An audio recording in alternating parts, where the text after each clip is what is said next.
It's 11:45, so we're going to go ahead and get started so we leave as much time as possible for you all to engage with our speaker today. I'm Adriana Smith. I'm the new president of the Mid-South MGMA chapter. And with me, of course, Eric as our outgoing president, Clint with the Memphis Medical Society, as you see on your screen.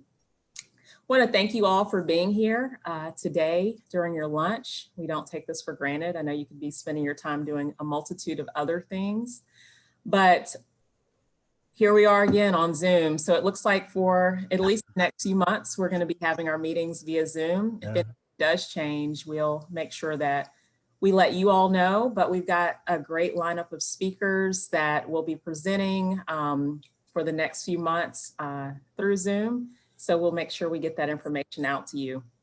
Today, we are lucky to have Dr. David Norris, who's going to be our speaker and give a presentation. If you have questions during his presentation, please make sure to put those in the chat. And Clint, he's going to make sure that he is looking at that, and we're able to get those questions answered before our speaker finishes. So let me just tell you a little bit about who's speaking with us today. So Dr. David Norris is a practicing anesthesiologist who is dedicated to improving the business intelligence of all healthcare providers. When he's non-clinical, he serves as a consultant and educator, helping practices serve and thrive. He completed medical school at the University of Kansas School of Medicine and anesthesiology residency and fellowship in cardiovascular anesthesiology at Vanderbilt University. He was always interested in the business side of healthcare and medical practices and has spent years studying those fields. He earned an MBA after he realized he was not adequately prepared to operate a business. The medical education system had let him down. Today, his mission is to help other physicians gain the business intelligence they need to have their desired practice. Dr. Norris shares his knowledge via writing, teaching, speaking, and a podcast. His first book, which is called The Financial Intelligent Physician, What They Didn't Teach You in Medical School, was published in 2016. He's been writing, teaching, speaking, and consulting for years. And his second book, Great Care, Every Care, A Physician's Guide to Process Improvement, was released in 2020. Dr. Norris, thank you so much for being here today and speaking with our group, and I'll let you share your presentation. All right. Thank you very much. I'm honored that you invited me to come share with your members. Today we're going to talk about the model of human behavior. And I think this is something that we all can really benefit for, and by learning some of the simple stuff we're going to talk about today, hopefully you're going to be able to make it so that it's immediately impactful in your personal and your professional life. Now, I have three goals that I want to do today for this talk. And the first one is I want to talk a little bit about some skills that you can use to become more self-aware. And then we're going to talk about some self-control, some things that we can do about self-control. And then we're going to talk a little bit about social awareness. And really what we're talking about today is emotional intelligence. So first off, what we have to do is we have to learn how to understand ourselves.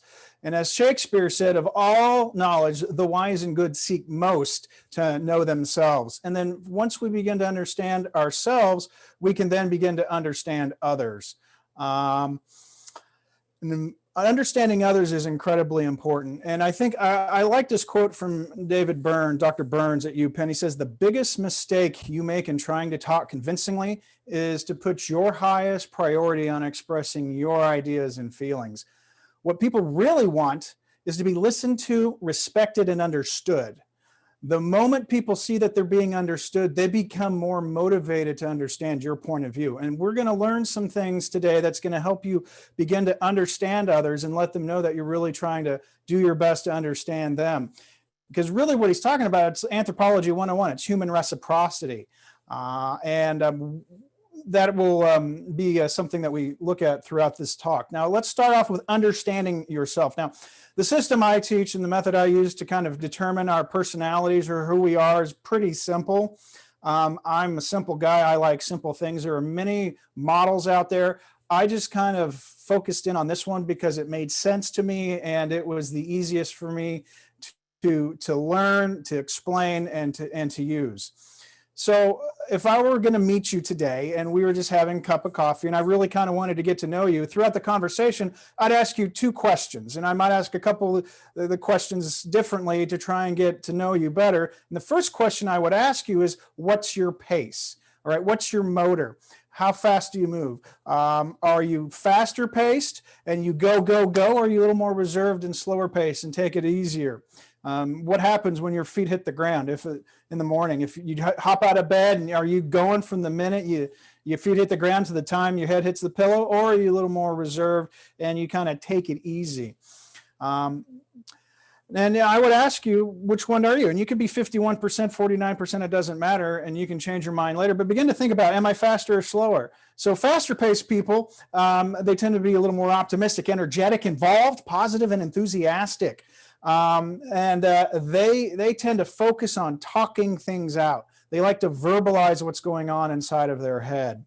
Reserved individuals or a little more slower paced, they're a little more cautious and a little more concerned, a little more reluctant, and maybe discerning and critical thinking. Fast-paced people, they have big expressions. They have lots of expression and gestures with their gestures and facial expressions, whereas your slower paced people tend to be a little more reserved in their body language. They don't use the hands and facial expressions as much. They tend to keep those emotions a little closer to the vest, if you will. And they focus on thinking things through. They internalize that decision-making process, and they really get inside their own head to try and figure that out. Now, what's interesting is I think about 10 to 20% of the problems we face in life revolve around how fast do we need to go? How fast does this project need to go? How fast does this process change or implementation need to go? Do we need to go faster? Do we need to go slower?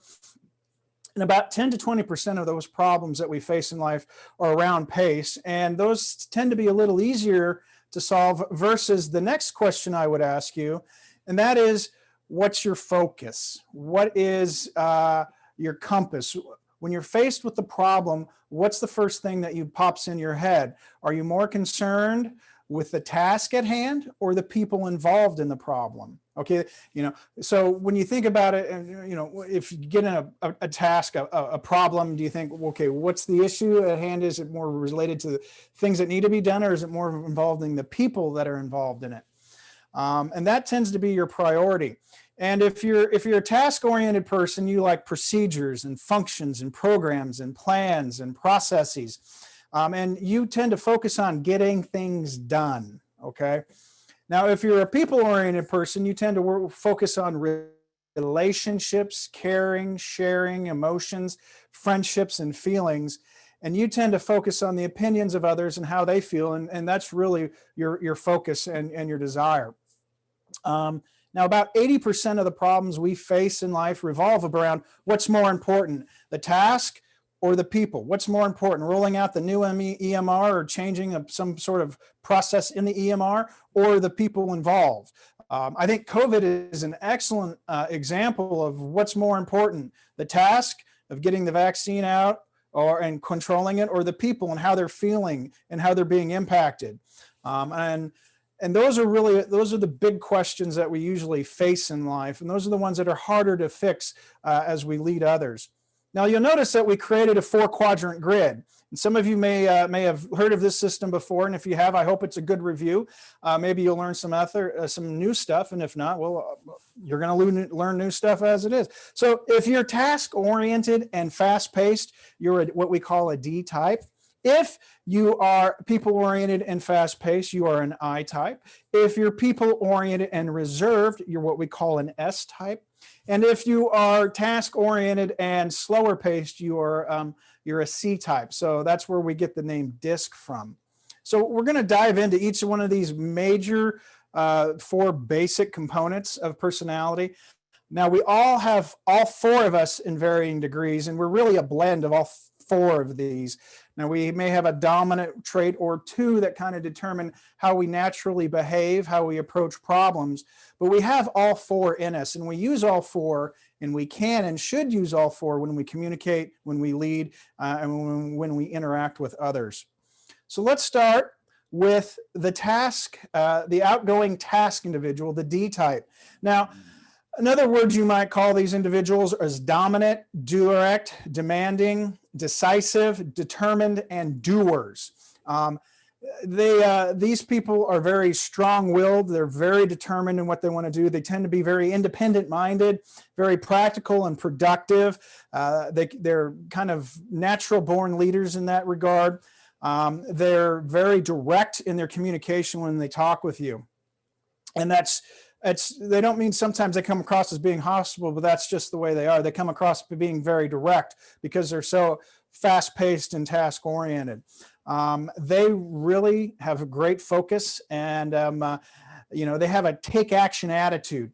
And when their attitude is, if there's a will, there's a way, and I will figure it out. And if you have a problem that you are having a hard time get solved, sometimes you might want to hand it to somebody who has a little higher D, and they will work on that because that's what drives them to solve those problems. They like activity, being busy. They like bigness. They like challenges. They like debate. And they like doing things. They're very goal-oriented, very industrious, and they really focus on performance. They do not like indecision.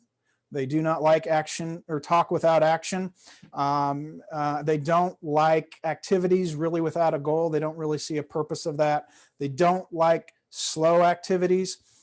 And they don't like being told what to do a lot of the time. And it's that last one that they can sometimes come across as being defiant. And my own personality style, I'm a higher D, and early childhood, yeah, that was me. Kind of labeled defiant, but that was just, I know what I want to do, and this what you want me to go do doesn't really fit what I want to do. I don't see the point. There's no real point to this task. I don't want to waste my time. But I got over that. I learned how to adapt. Now, when you give them a task, their first question is what? What's the problem that needs to be solved? And everybody has fuels.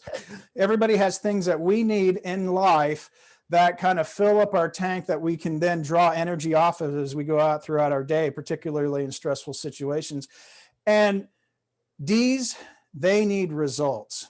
They focus on getting results, and that's what they point to. And they'll look back and say, I did this project and I did that project and we got these results and that. That's really how you fill a tank. And that's part of how you might alter or change reward systems or motivations of employees, is by saying that, you're results oriented. I'm going to give you the opportunity to fill that tank for you. And as a reward, I'm going to give you another task to do, because D's love that. Right. And that's the way I am. As soon as I'm done with one task, I move on to the next. It can be a good thing, and it can be a bad thing, but that's really what drives a D. And everyone has fears, and for a fear of a D is basically they really don't want to be taken advantage of. Okay, they will do things and say things to avoid that, so that they can protect themselves from being taken advantage of. Now let's look at the outgoing people type. Now these people they're inspiring, they're influencing, impressionable, interactive, impressive, and involved. They are very friendly and compassionate, outgoing. They're the carefree people. They're the life of the party. They're very outgoing, warm, personable. They're just a lot of fun to be around. They bring with them a lot of inspiration and optimism, and they're very creative with their ideas. And they like variety. They have an innate ability to kind of lighten the mood in certain situations. And what they like exposure to lots of people, and they like doing lots of activity. They prefer short-term tasks, and they like to kind of be on the go. They're great. They're very fun to watch. They're very likable. They're the life of the party. It's said that, the saddest day of your parents' life, if you're an I, is when you move out, because the life of the party, all the energy left the home. Now, the others can be said for a D. It's your parents' happiest day is when you move out, because they get their house back from the demanding, directing individual. Influencing individuals are inspiring, or the I type. They don't like being ignored. They have a hard time being ridiculed. They don't like to look bad. They don't like being isolated. If you're going to give an I a task, they prefer a workplace where they get to interact with a lot of people. They don't like sitting in a cubicle by themselves. They have a hard time with that. They don't really like doing repetitive tasks, and they don't like constraints. Now, sometimes they can come across as being illogical. And the first question they ask is who's involved, who's going to be there, and who am I going to get to see and interact with? Now, their fuel is recognition. They need and want recognition for that. And if you walk into an I's office space, if they have one, you're going to probably see lots of plaques of recognition all over the wall, like, commemorations and things like that. That's what they have all over their wall. I have those plaques, but they sit in a filing cabinet in my office. And it's not because I'm not proud of them. It's just, that's just not who I am. And then their biggest fear, again, is looking bad. And then they will do things and say things to try and avoid looking bad. And sometimes they'll shift blame. And we'll talk about that a little more when we talk about counseling employees. So that's the I type. Now the S type, these are the reserved and the people-oriented individual. These people, you can call them supportive and steady and stable and sweet. They like the status quo, and they can be quite shy. These people, they're very calm, incredibly dependable, easygoing, trustworthy, practical, very diplomatic in how they approach people, and can be quite humorous. They like peace and stability. They're very sincere, and they like working on teams and cooperating with others. And they're very sensitive, not only to their feelings, but to the feelings of others. They like friendly environments and environments that are peaceful and stable and friendly. They're very agreeable. They're actually probably some of the nicest people in the world you'll ever meet. And these tend to the folks that, they might move out, but they move next door or down the block, because the relationships they have, particularly with family, is very important to them. They do not like insensitivities, misunderstandings. They don't take well to surprises. They don't like intense conversations. They really have a hard time with sarcasm, and they don't like being pushed into decisions or doing something. They like to go a little more slowly in that. Now, because they put people above themselves, and they often will subordinate their own needs and wants to that of others, they come across as they can be suckers. And this is real important when if you're an S and you're negotiating. My mother-in-law is a high S, and when I first met her and learning about some of the deals, when they go buy cars or whatnot, I was like, really, you did that? And she's like, I just wanted them to, feel good about the deal. Like, okay. And that happens a lot with S's. Now, when you ask them to do something, their question is, how can I help? And when do you need me to help? And their fuel is what they need relationships. They need to be on teams or have strong relationships personally, professionally. And their biggest fear and what they avoid is conflict. They don't like conflict. And sometimes as a leader, that can be, if you're an S, you can still be a leader, but you just have to get beyond that avoidance and that fear of conflict. And sometimes you do have to confront folks, and that would be their biggest weakness. Now the C type, which is the task and the reserved individual, they are very cautious, very calculating, competent, conscientious, contemplative, and very careful. These people are very gifted. They're very analytical. They like perfection. They're very thorough. These are the folks that, proofread photocopies, if you will. They like checklists and making certain that everything's done according to the program or according to the procedure. Accountants, a lot of the pilots I know are very high C individuals, engineers. They liked the analytical stuff, and they want things just right. They like to plan for the future, and they like consistency. They like logic. They like structure in their lives, and they love the opportunity to dig into details and data. And if you have a bunch of data, you're going to want to give that to a C person so they can analyze it. You give it to an I, they'll probably just say, this is not my cup of tea. A C will eat it up.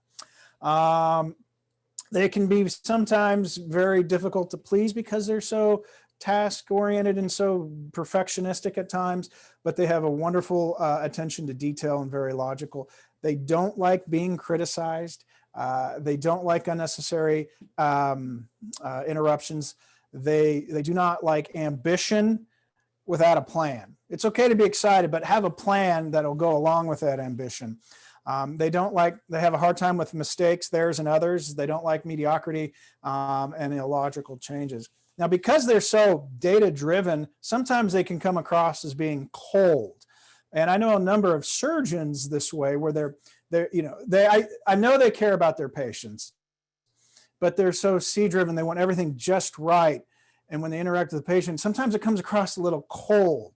And, you try and coach them and say, you might want to move over to the other side and begin to work on the people focus, because you got the task down great. And I know that's what they're paying you for, but the patient also wants you to, they want you to know, they want to know that you care about them. So maybe begin to develop these other skill sets. Now, when you give them a problem, or they're faced with a problem, their first question is why? Why do we need to do this? Prove to me we need to do this. And then how? You better have a plan. How are we going to do this? So those are the two questions you might need to be prepared to answer when you bring a task or a problem to a C. Their fuel, they want to be right, and they will fight to the death to prove that they're right. And they don't like illogical actions. They're not big fans of illogical actions. So we have now outgoing and fast-paced, task-oriented. Our Ds are dominants. Our Is are people-oriented and fast-paced. Our S's are people-oriented and slower-paced. And our C's are task-oriented and slower-paced. These are the four main dominant or the four personality types. Now, we're all four blends. Now, if you're going to summarize these, remember, D's want to get it done. I's want to get appreciated. S's want to get along. And C's want to get it right. If you're going to boil an essence of what they really do, how they lead, how they interact with others, those are the statements that really kind of summarize them.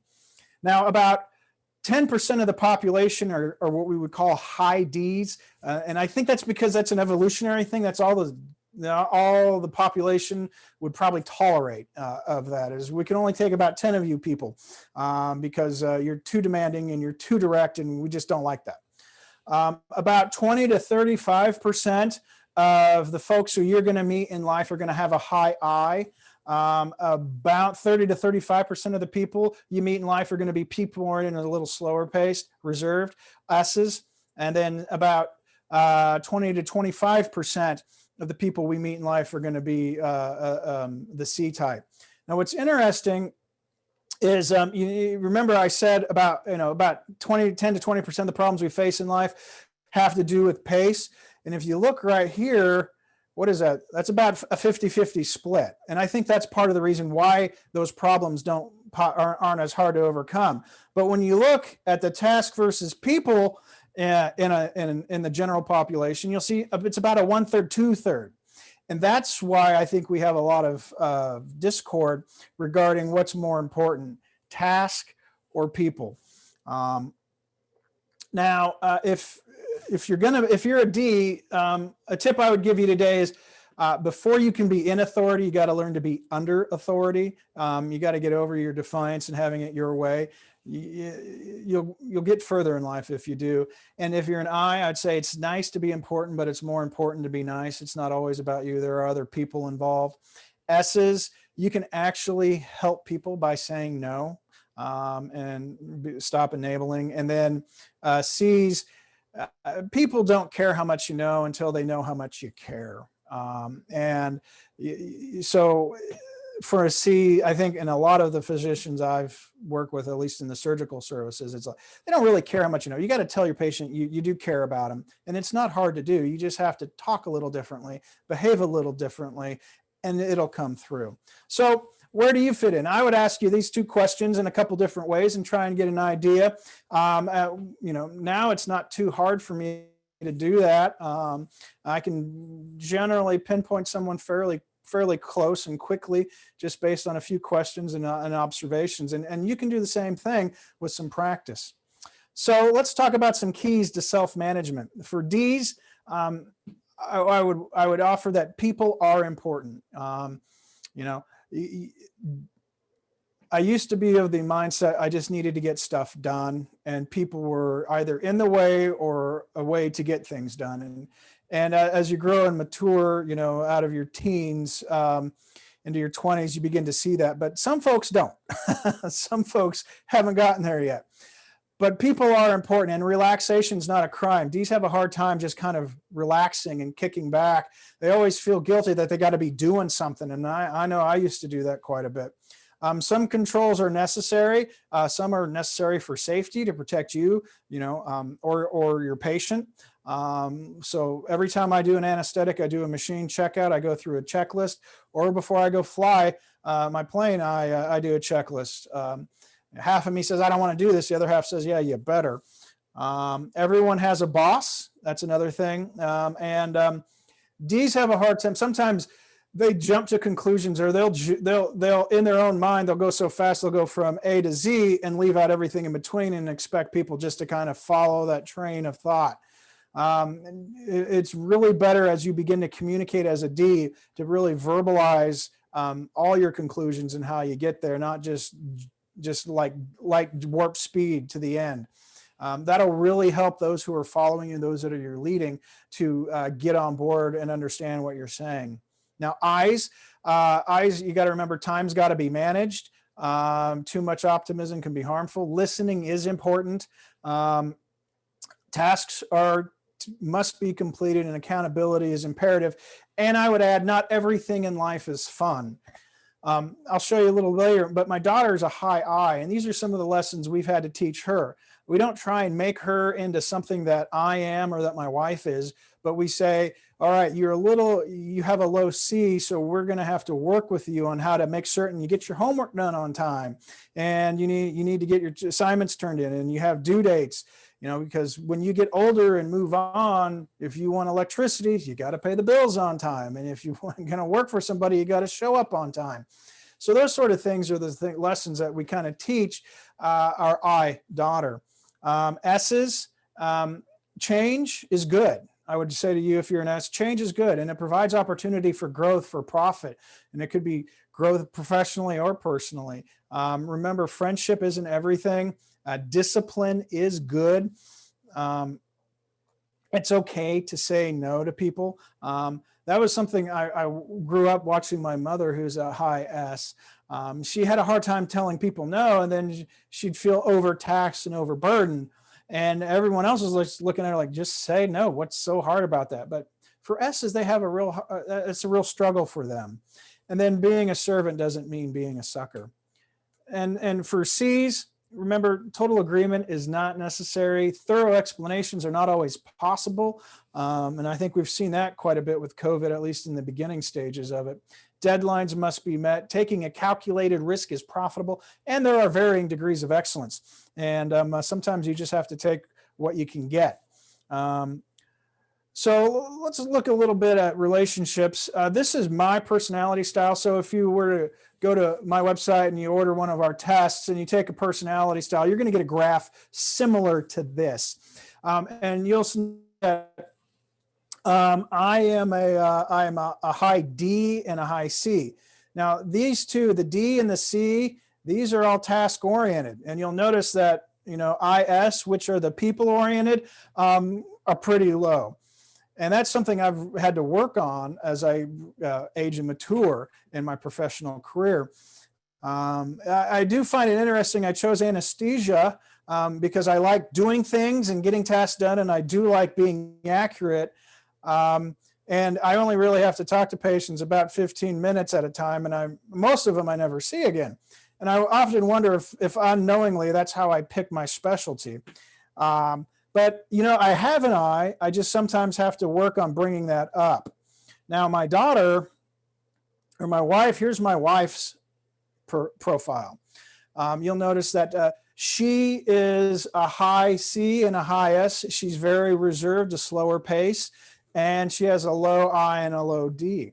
Now, there's nothing good or bad about it. It's just who she is. But understanding this has, I think, made our marriage of going on 21 years really successful, because I know that I can't change her, and I'm not going to try and change her. I'm not going to try and do things and say things that make her bring these up and be more interactive. She doesn't like conflict a lot. And I'll give you an example. When I was working on a manuscript a couple of years ago, she came into my office and she said, honey, the guys here that are going to work on the concrete in the front step are here. Do you have any questions for them? And I'm typing away and I'm in my focused task mode. And I said, no, I don't have any questions. Are they going to fix the stuff? Yeah. Okay, good. They can do the task. And then she said, are you sure you don't have any questions for them? And that was when I immediately said, okay, all right, you want me to go ask questions, and I can either try and fight and get you to do it, or I can just say, you know what, I understand. You don't want to do this. I will go ask the questions. What questions do you want me to go ask? I went and asked the questions. She went with me. It took 10 minutes, and it was either something that we could fight about, and I could be angry about that. I don't know why she can't do that. Why do I need to do it? Or I recognize her personality style, what her strengths are, what her deficits might be, and just accept and love her for that, and accommodate that. So I think in terms of relationships, this stuff can be quite powerful. You'll note here is my son. My son's the opposite of me almost in terms of the order, but he and I get along. We're like two peas in a pod. And what my children taught me was your personality style is a filter through which you see other people's communication, either verbal or nonverbal. And when I was writing one of my columns a couple of years ago, I didn't like the way the wording was, and I was having a hard time with the flow. And I was just sitting there kind of stroking my chin and kind of a furrow on my brow, like, okay, what is it how do I want this to flow? And he walks in and he says, hey, Dad, what you thinking about? Okay. And he's doing that because he as through his C, interpreted me thinking.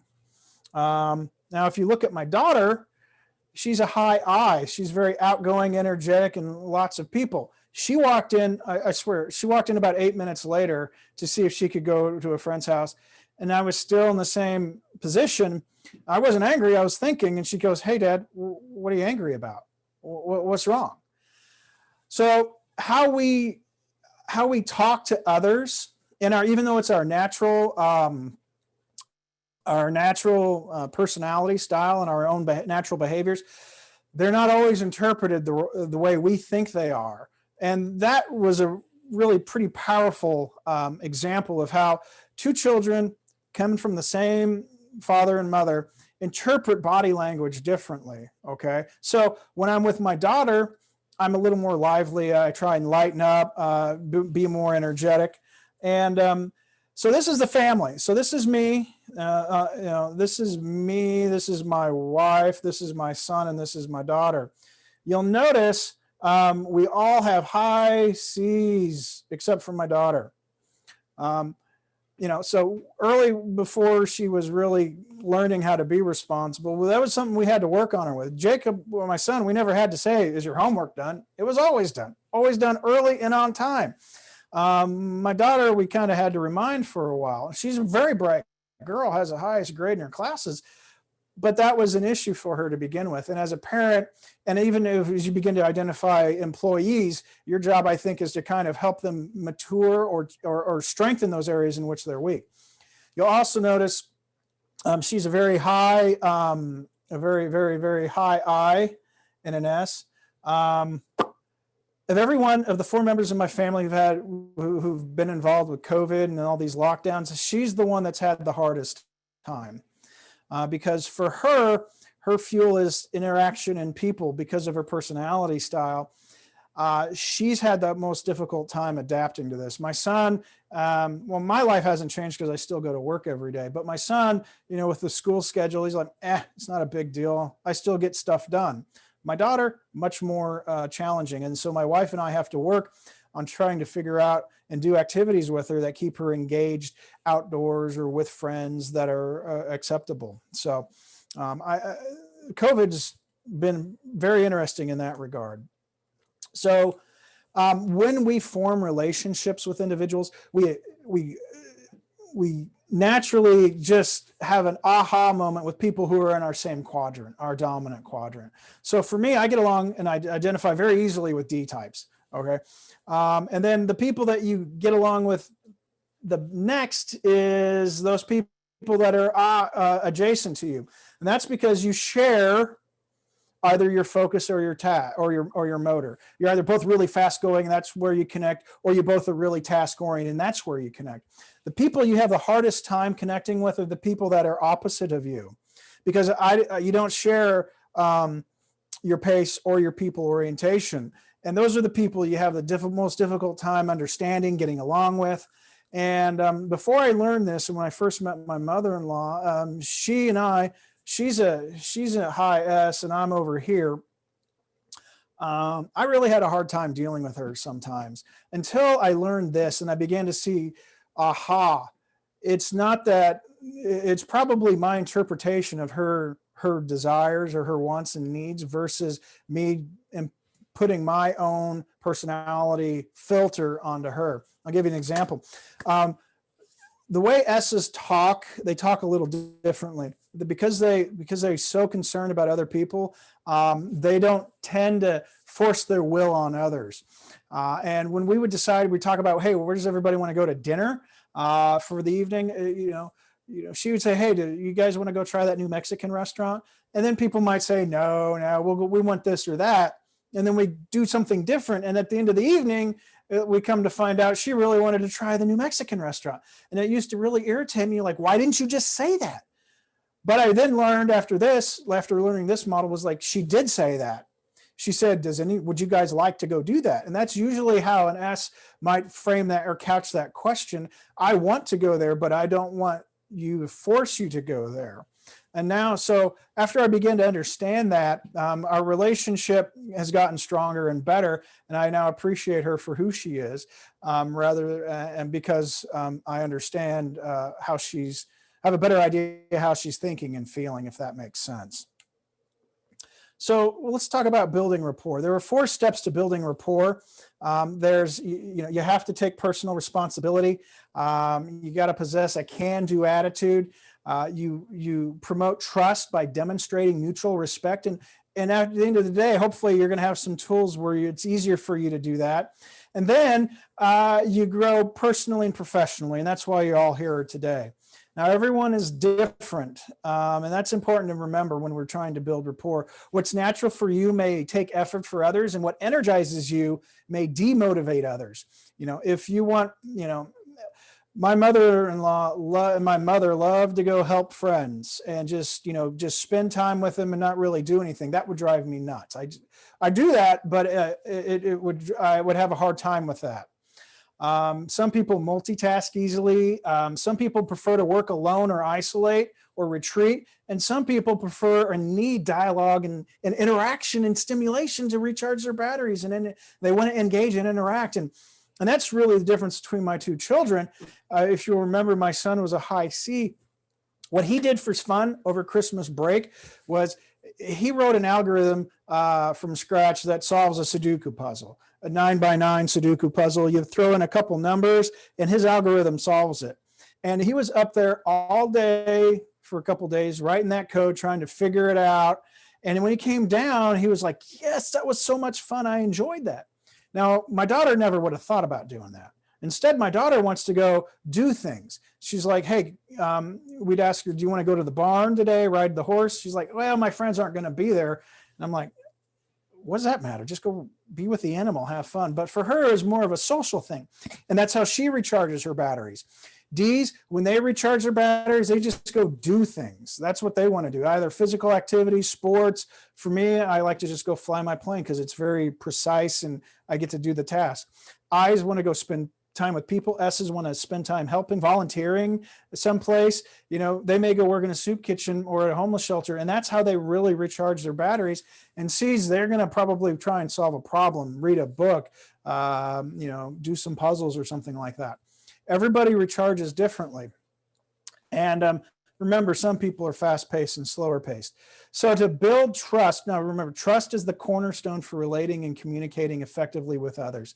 And without trust, sometimes when I go into organizations, you can tell pretty quickly when you do and don't have trust. Because when you don't have trust, there's lower performance, there's limited communication, information's not shared, people don't know what's really going on, there's low morale, people become indifferent.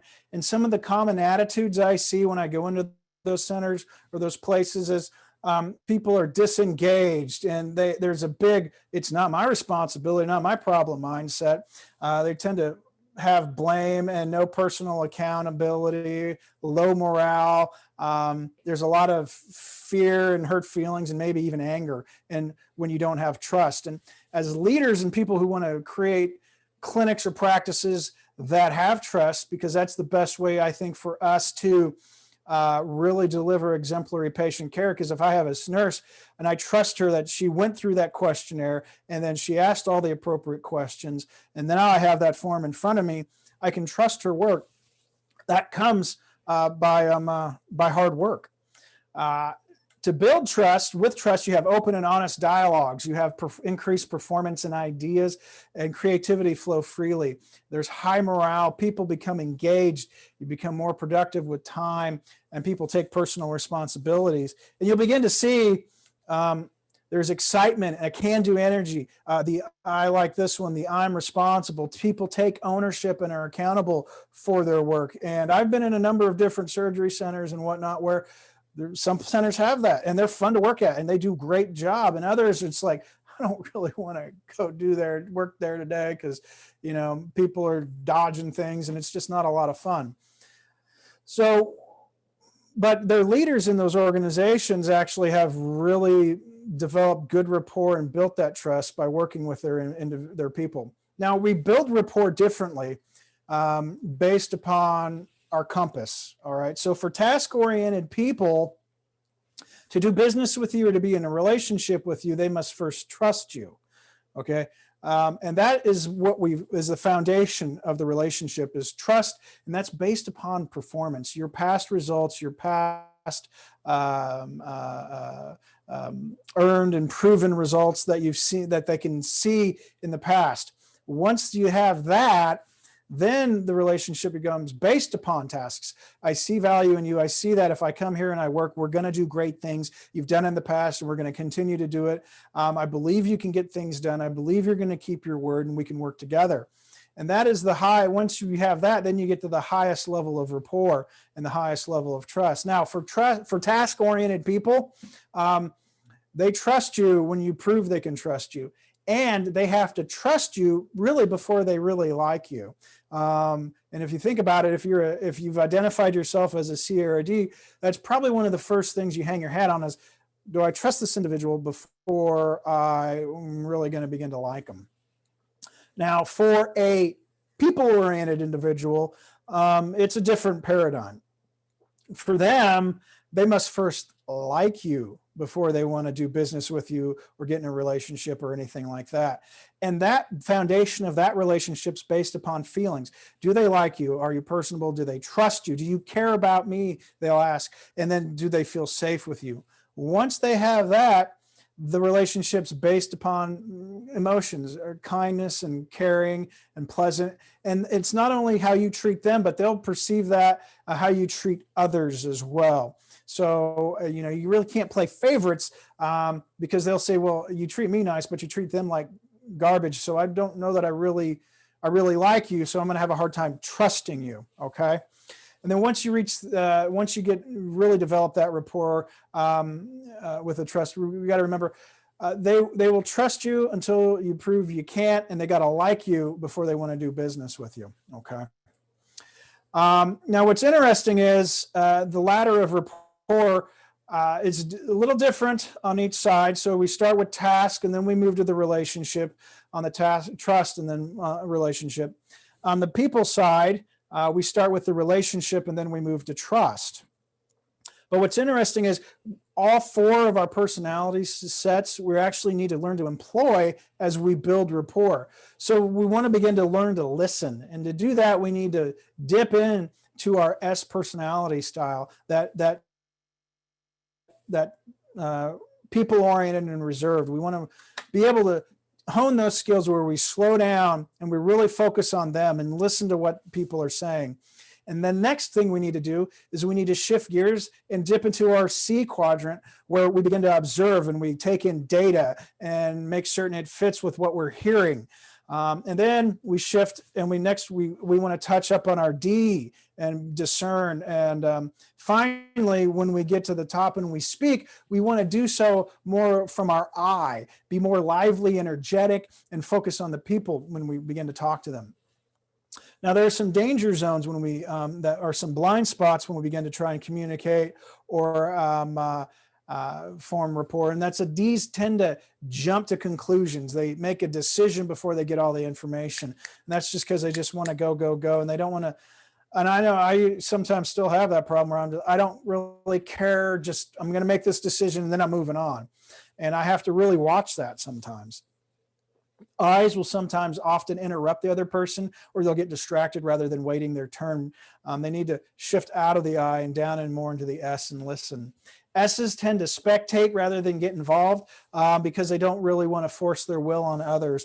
And then C's, they're more apt to criticize the value of the information, and they will kind of nitpick it. And depending on your style, you got to be careful that you're not doing that as you face problems in practice or in your personal life.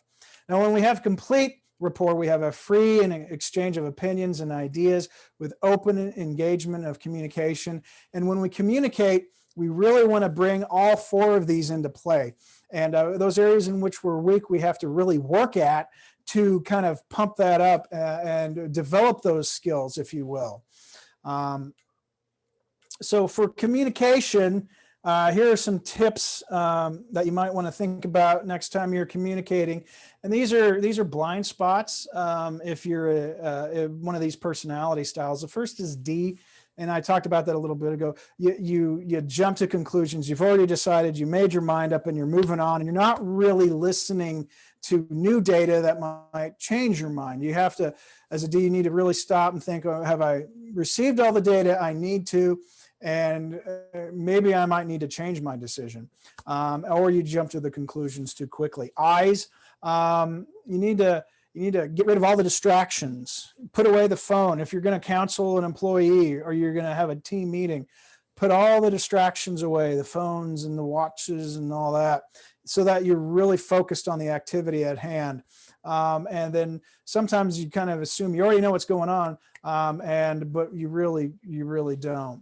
S's, you gotta remember, you might accidentally develop selective hearing, or you might shut down when you're processing information, or you don't understand something, and you don't want to ask for more information, because if you ask them to explain it more, you feel like you're going to be a bother to them and annoy them. You got to get over that, if you will. And avoid, sometimes S's, we're going to try and change the subject, because remember I said their fear is conflict. And if they start touching on a subject they don't like, or things get a little hot or tense, they'll change the subject, or they'll procrastinate and put it off. And sometimes the problems get worse when you're dealing with employees if you don't deal with it right then. So be careful of that. And then if you're a C, don't focus on the trees. Sometimes you just need to take in the forest. All right. And sometimes you read too much into one thing that was said or another, or you might be hypercritical and say, well, that part was wrong, therefore everything's wrong. And you throw the baby out with the bathwater, if you will. And so that can be a real problem sometimes for C. So just be careful with that. Now, to be an effective communicator with, so if you're not one of these, and if you're going to communicate with a D, here's some tips. I want you to be prepared with your support material in a well-organized package. Be clear, specific, brief, and to the point, and stick to the business at hand with them. When you're talking to an I, and if you're not an I, provide warm and friendly environment, ask some feeling questions to kind of get their opinions and comments out. And, if you need to deal with details, put them in writing and give them a copy of the writing. So if you're putting them on a FIPI or a performance plan, put that in writing and hand it to them. Make certain you have a copy too. That way you definitely know you've given it to them. Otherwise, they probably won't remember what was said, or they'll have selective memory because they'll change their memory so they don't look bad. S's, when you're talking to an S, just be real, approach them real softly and non-threatening. And the best thing for an S is to ask a how question. How did we arrive at this? How did this happen? Rather than what did you do? Because when you ask a how question, it doesn't come across as an accusation, and this works in negotiations. This works with child rearing. It's not like, Jacob, why did you hit your brother or sister? I'd say, Jacob, what led up, how, why, those sort of questions. And then, begin with them, really kind of focus on the people side of it before you shift into the problem that you're trying to deal with. And then if you're dealing with a C, be accurate and realistic, prepare your case in advance, and stick to business, and be willing and able to defend your data, because they're going to probably question you on it. And I know, if it's an employee that you want to keep and you want to improve, you might have to just have that debate and that discussion and be willing and prepared to do that. So for the cycle of conflict, I've noticed is, person A has actions or words that are perceived by B, and then B has a feeling of what just happened by what A just did, and then B responds, and then A perceives what B did, and they have feelings, and then they respond. And the cycle of this conflict usually is in our responses to what other people say and do. And hopefully by the end of this, you're beginning to maybe pulling back the veil a little bit, and you're beginning to see not everybody acts the same. And sometimes I might misinterpret someone saying something or doing something differently, and I need to take a step back and really think about that. And the best way to do that is to really consider your lowest DISC trait. So if you take one of those tests, it's the one that you scored lowest on is the one that you probably have the hardest time with, and have the least understanding about, and then go out and get resources to kind of learn about those traits and those behavior patterns so that you begin to see those in the appropriate light. Now, if you're going to counsel or talk to a D, remember your tone, be firm and direct, ask what type of questions, and expect them to kind of challenge, debate, and push back on you, if you will. But when you relate to them, be brief and to the point, and explain how the task or the goals are gonna benefit them, and have a logical plan to go along with that. And then gives them some time to consider your ideas, and let them really, if you plant the seeds of where you want them to go and you kind of let them formulate their plan to get there, you're going to have a lot greater success.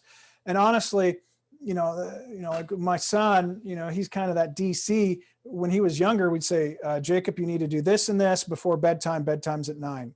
I don't care when you get it done. And he would get it done. Whereas if we say, Jacob, you need to do this and this right now, he would kind of push back.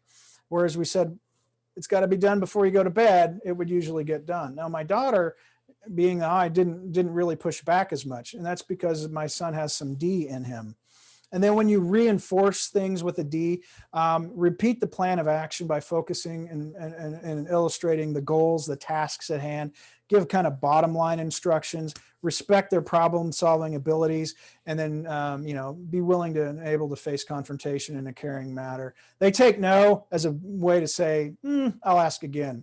For I's, be informal, ask who, be friendly, and transfer the talk to an organized plan. You can talk, but you're eventually going to have to get them onto an organized plan, and then offer positive encouragement and incentives, and then communicate positive recognition, because remember, that's one of the fuels they have, and then allow time for them to have some stimulation and interaction. With S's, ask the how. Expect them to look for an easy way out because they don't like conflict. That's okay. You're just going to have to redirect them. Be friendly and gentle. Provide personal, nonverbal acceptance and assurances. Be careful of your body language. Allow time. You're going to need to give them time to process and get ready for the change. And recognize if you push too hard, you might shut them down. And then, be willing and able to provide hands-on reinforcement and respect their reliability, because they will do what they say they will do. And then C's, be factual, expect how and why questions, and expect them to validate the information. Be very specific and allow for their initial questions and include data to back up and provide those answers to their questions. And, you might want to lay out a whole plan. Unlike a D, you say, we're going to go A, B, C, and D, and these are how we're going to know where we're at. That's really good when you're trying to do maybe an improvement plan for a C. So leadership, it's more than meets the eye. We're a blend of all of them. And it's really emotional intelligence. Leadership's knowing yourself, having disciplined actions or self-control, knowing others, and then connecting with others. And I've noticed that as we do process improvement, we lead differently, and we lead kind of according to different personality styles. D's lead directly, out in front, follow me. I's tend to lead in the middle of the pack. Come on, guys. S's kind of support and encourage the team. And C's want to make certain all the things are done appropriately. Well, when you're rolling out new change initiatives, you're actually going to need to touch on all 4 of those different personality styles in some way, shape, or form. Now, I do workshops with teams. And so what will happen is sometimes I'll come into an organization and we'll personality test, and then we'll do a day-long workshop. And this was one of a friend of mine. He asked me to help him with his company. He was noticed, a lot of people, he was having problems because he personality tested these individuals. But what he didn't realize is that we adapt. And sometimes, even though we might be one thing, we'll change depending upon our personality, or our work environment rather. And he was having a hard time with these folks, and these folks were kind of fighting. And another thing that was interesting, whenever they would, they'd go out to a conference, it was only these people who'd get out and go have fun together. These people would go back to their hotel rooms. And that was a real problem for him. He didn't like that until he personality tested and began to understand, well, that's down here, that's not what they like. But after the workshop, what was interesting, everybody showed up. After I walked these people through 8 hours of this training, they all went out together with their spouses. It wasn't required. And they all had a great time. And now the communication between these individuals has really begun to open up and flow. And there's no more real territory that people are trying to protect. And his company's really taken off. And I attribute a lot of this to teaching his folks this model of human behavior. So in summary, you're the D, the I, the S, and the C type, okay? So D's want to get results, I's want recognition, S's want relationships, and C's want to be right. So where do you fit in? What are you? So you can take a quick poll. It won't take but just a few seconds, and it's completely anonymous. I don't get any contact information. But if you go to, there you go. If you go to pollev.com/David Norris 521, or on your cell, just text David Norris 521 to 22333, and then just text, then send an A, B, C, or D based upon what you think your personality style is. We'll get a poll here. It's completely anonymous. I'm just always curious to see where people fall in. I've done this with pediatricians and pediatric residents. It was really interesting. Out of a class of 25 pediatric residents, I had 23 S's, or reserved people-oriented folk, and I had 1 D and 1 I. Whereas in anesthesia, there's more of a smattering across the board. Same with surgery. Internal medicine, I didn't have as many D's. I had a lot of I's and C's, which I found interesting. But if you're interested in that, put those polls up, and I'm just kind of curious. So that is the end of my talk. I hope that you were able to learn some things. I'll pull those results up here once we're done. Final thoughts. Remember, you can't change people. The only person you can change is yourself. And now that you begin to understand some of this, it's your job to change yourself, the way you perceive things and the way you respond to things, based upon someone else. And I guarantee you, if you do that, you're going to see deeper relationships, both personally and professionally. The other thing is, these are not labels. You don't label these, and these are, more importantly, are not excuses. I am a high D, but that doesn't mean I get to say I get to be a jerk because I'm a D. No, that means I'm now self-aware and I have to tone that down. So with that, I'll open it up to questions. I hope you learned something. I hope I gave you a little bit of insight, some food for thought.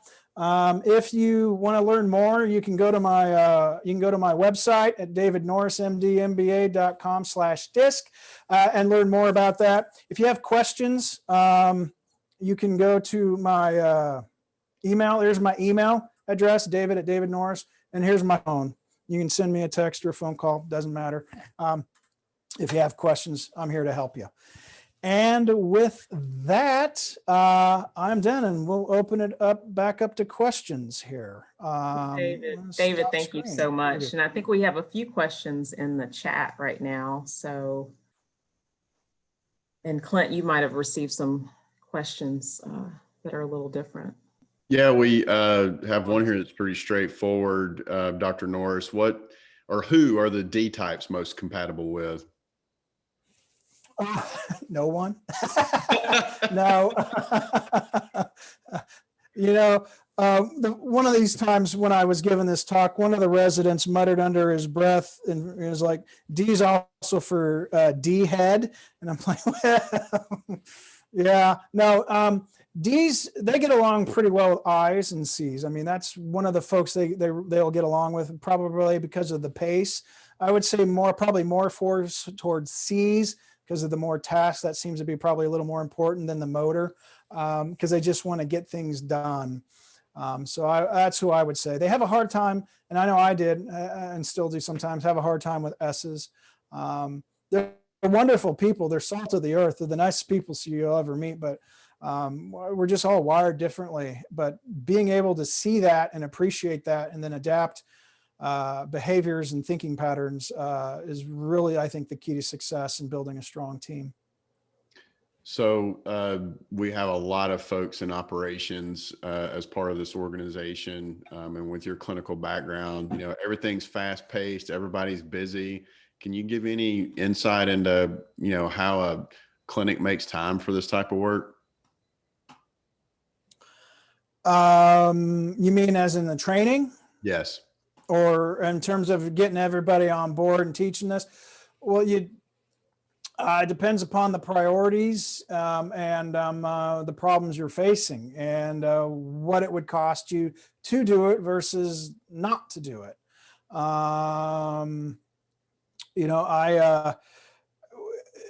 In the OR and with my surgical team, my CRNAs and my partners, we went through this. We just took an evening or half a day on a weekend, and we just kind of sat down and went through this. And I tell you what, in terms of the relationship between the CRNAs and the anesthesiologists and how they behave and handle issues or respond to things in the operating room, it really opened up a lot of people's eyes. And I think a lot of feelings that had been hurt and some resentment went away, and the team began to work more cohesively together. Because sometimes, you might have an S nurse who, I know one partner, he's a high D, and he's like, why is she always calling me with these questions? And it was really, she's a high S, and she just wanted to make certain everybody was on the same page, and she wasn't nitpicking, and she wasn't, incompetent or unsure. She just wanted to make certain that when she worked with that physician on a case, that he was up to date, and she was just trying to put his needs and his wants, and that was really her focus. And once he began to understand, okay, I see what's going on here, I need to respond differently. I probably ought not give you a little terse or short with you. I probably need to be a little more understanding. That relationship actually changed, and they actually make a pretty good team now. But for a while, it was, it was challenging. And as the president, it was a pain in my rear because that was a personality issue of conflict. And I just, I said, all right, this is what we need to do. After, like I said, a half-day workshop, people kind of got it. And then you kind of reinforce it throughout the day. Have you heard of flight safety? Flight safety, they're a Berkshire Hathaway company. They do pilot training. They have simulators. My friend who he runs the one in Austin. When he lived here in Wichita, at flight safety, on your name badge, you have a color code, and that color code corresponds to your disc. So when you walk up to somebody, you never meet them, profile, and it might say, I'm a high C or I'm a S or an I. And that way it kind of gives you some clues right off the top. That way you can begin to respond appropriately and filter what their behaviors are with a little better. So that's another option. That's what they do at flight safety. So there's a growing number of these personality assessments out there. Can you, speak to why DISC might be better than others or why you might prefer that one? Yeah, I think, and there are a lot of them out there. MMPI is a good one. And there are a lot of them that get really complicated and get really into the weeds and are actually very accurate. I've taken a lot of them. Now, for me, when I teach this, it's easier for me to teach 4 basic components, and then you're a blend. So, I'm outgoing and calculated, and I shift based upon my environment, but I'm very task oriented. It was easier for me to wrap my head around that. It's easier for me to teach it. And what I want folks to have something they can grab easily and then apply. And if you apply it and you begin to get understanding, you begin to get engagement. For me, that's the most important thing. Some of those NMJTs, I have a hard time remembering what's what. They're great tests. And if you're trained in those, or like you're an organizational psychologist who does that with a PhD, that's great. And if that's the test you want to use, by all means, do that. But for me, I gravitated to this because of the simplicity and the ease in which I can use it. And I use it in clinical life, right? I mean, I use this with patients. I can tell when a patient, if they're an S type, and I can kind of get that read based upon their interaction with the family that's at bedside, I'll pull up a chair and sit down by the side. Whereas if I have somebody like my mother who's a C and she comes with a checklist of questions, guess what I'm doing? I'm answering every question on there before I leave bedside, but I'm adapting to their personality style. And, we get really good patient satisfaction scores on the anesthesia side because of that, or at least I do, because of that. So for me, it's just been something that was easy to learn and teach. I think they're all valid and they all do well. Just pick a tool and use it. Andriana, that's all the questions I see. All right. All right. Well, Dr. Norris, this has been extremely informative. I know that I was writing notes, and I think that I've categorized myself and a few of my coworkers and folks I work with. But one of the things that I thought was really important is the listening and trying to understand we work with people 8-9 hours out of our day. It's good to have a good work relationship, to be able to just understand their point of view, where they're coming from, to have things happen well at work. Yeah. I mean, our people are our assets, right? Absolutely. And that's the thing in healthcare. People show up as an expense on the profit expense report, but they really are assets. And we really need to focus on developing and nurturing and protecting those assets. And for me, the best way to do that is to understand and have strong relationships with them. And I think this is an easy tool to use, to learn and use to accomplish that. Absolutely. Well, Dr. Norris, we are so appreciative that you came today and spoke to our team, or our group of folks. His Will be on our website as well as the PowerPoint. So if you want to go over it again, or you're like me and just couldn't take notes fast enough, or want to listen to it again, understand who you are, please go to his website, take the test. I hope that this helps you in communicating better with your teammates, with your colleagues, and strengthens our organizations. Thank you all so very much, and we'll see you in February. Thank you. Thank you for having me. It was a great time. Thank you. Appreciate Thank you, it. Dr. Thank you. Norris.